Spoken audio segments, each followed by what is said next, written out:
Why shouldn't we commit suicide?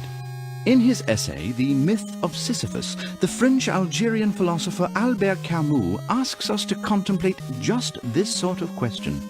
Deciding whether or not to commit suicide, Camus thinks, is the only serious philosophical question.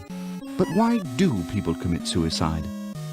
According to Camus, life is absurd, which is to say, it's meaningless. Humanity exists in a constant struggle between expectations and reality, between our ideals and how things really are. And sometimes we realize this absurdity, or too clearly. No one particular event triggers this realization. Any mundane or shocking event may disrupt our everyday ways of thinking. The instance where the universe reveals its indifference to your particular goals, the tear in the fabric of our constructed lives, this, for Camus, is the absurd. To illustrate this point, Camus recreates a famous myth. Sisyphus was condemned to an eternity of rolling a rock up a mountain for his belief that he was more cunning than the gods. As punishment, the rock would magically fall every time Sisyphus neared the summit. Camus claims that, like Sisyphus, we're cut off from a purpose.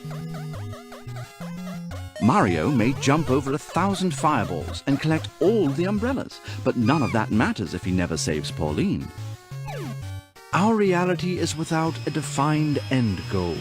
This is the fate that we are condemned to. There are a few options when confronted with absurdity.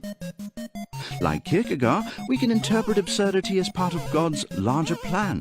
But for Camus, thinking like this only distracts us from the world that we actually live in. Suicide is never the answer, for killing yourself only negates the problem rather than solving it. So, the answer resides, rather, in chaining ourselves to absurdity, to making conscious choices to revel in it. Instead of finding solace in the hope of another world, we ought to revolt against our condemnation and create art that reflects our human condition.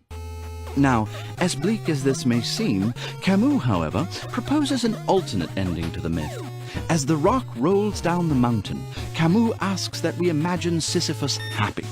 In this act, Sisyphus revolts and thereby creates meaning in his absurd punishment. After all, it's the act of creating itself that ought to matter, right?